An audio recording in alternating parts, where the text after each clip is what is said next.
Thank you, Kevin. Now we move on. We'll skip our next speaker, so we go to our last speaker, which is Luise Helmer. And after that, we probably will have a little bit of extra time since our fourth speaker isn't here for questions. So Luise, as I said, is from Denmark, and we're all watching very anxiously because Denmark will have a vote next month, and we think it's of crucial importance, and we hope the Danish keep up the tradition of telling the EU where to go. Luise. Yes, thank you. And we in Denmark are also quite excited about your exit referendum. You know, Denmark came into the EEC together with Britain, and now we hope we'll leave the European Union together with Britain.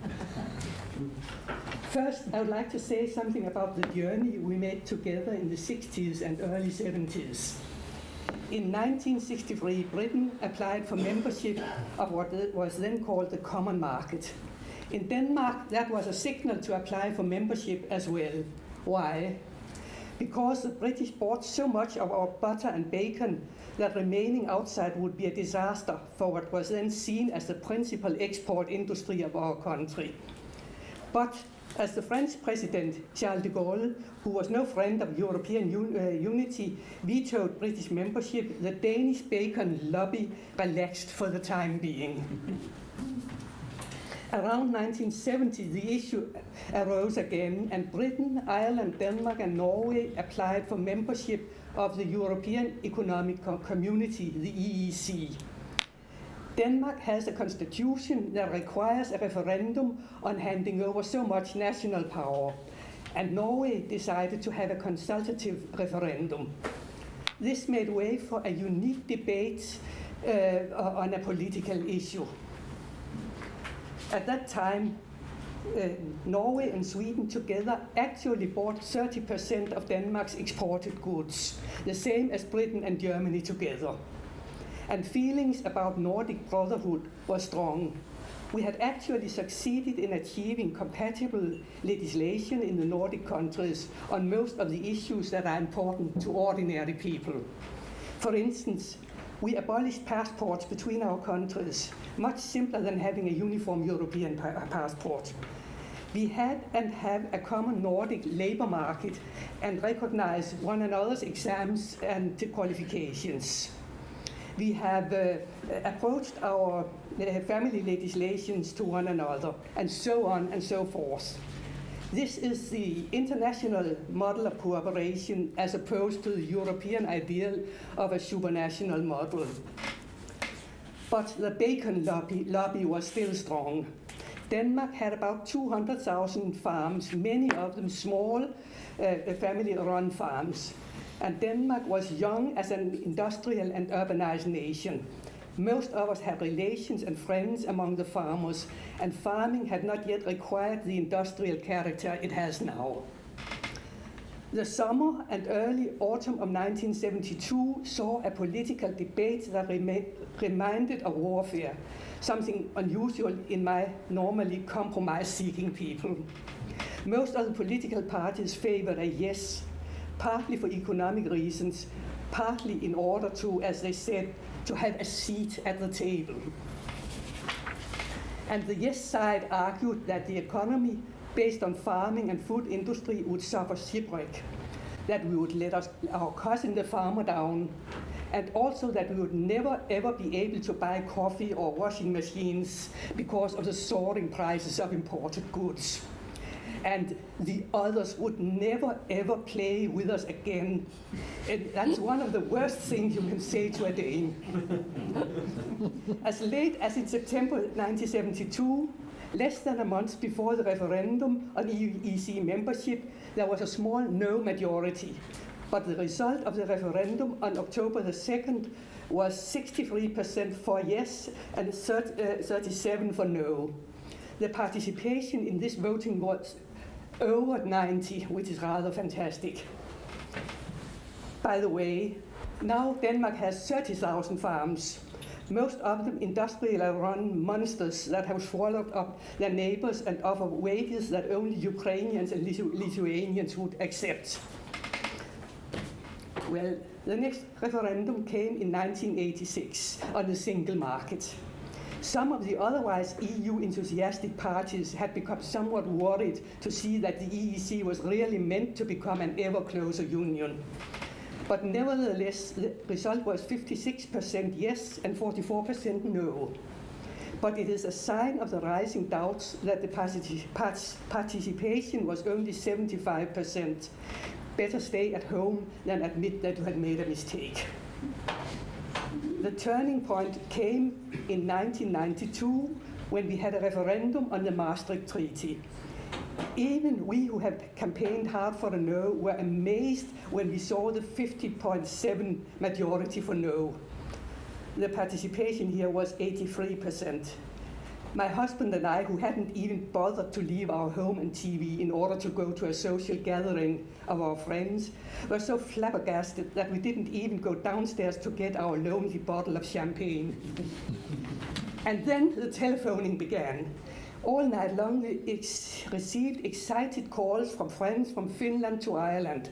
We had done it. But we were not going to be let off so easily. We couldn't be allowed to stop the process for all the other member countries, because then they would never ever play with us again. Our government began negotiations and ended up with the Edinburgh decision, allowing Denmark 4 opt-outs on the common currency, on defense, on justice and home affairs, and on the European citizenship. These 4 were seen as essential if the country should still be able to call itself a sovereign nation. It was called the National Compromise. The second referendum in May 1993 resulted in a 75% yes and a participation of 84%. This set a pattern for the later referenda in France and Ireland on the European Constitution, and the lesson was learned. If you vote yes, it's fine, and that's that. But if you vote no, you have to do another referendum. In 1998, Denmark voted on the Amsterdam Treaty, result 55% yes majority, and a participation of only 75%. A majority had learned the lesson and voted yes or stayed at home, disillusioned. The EU-friendly parties smelt blood. And in 2000, they proposed that we should have a referendum on abolishing the opt-out on the common currency and replace the krone with the euro. But this time, the no side felt optimistic. This was a core symbol, both of being Danish and being Nordic, as Sweden, Norway, and Iceland also had a krone. And the result was 53% no and an 88% participation. I was in the Parliament House on that evening, and on arrival I heard key yes people telling one another in incredulous voices that it was rumored that it was going to be a no. It was a decidedly nice evening. And now, on December the 3rd, we are going to vote on what the government calls a transformation of the opt-out on justice and home affairs into 22 instances of opt-ins, meaning in practice that one parliament will now be able to hand over parts of our justice policy to the EU. And what they hand over, no subsequent parliament will ever be able to take back. The Yes campaign is trying to focus only on our participation in the European police cooperation, because at the end of 2016, the European police cooperation will no longer be international but supranational. And then Denmark, they say, will be left all alone among traffickers, child molesters, and terrorists, just as in Norway, you know. Well, Norway has a parallel agreement with Europol, and no one could call Norway a den of international iniquity. And if Russia or Colombia, just to mention a few of the 18 other countries who have cooperation agreements, could have one, why shouldn't Denmark be able to have it?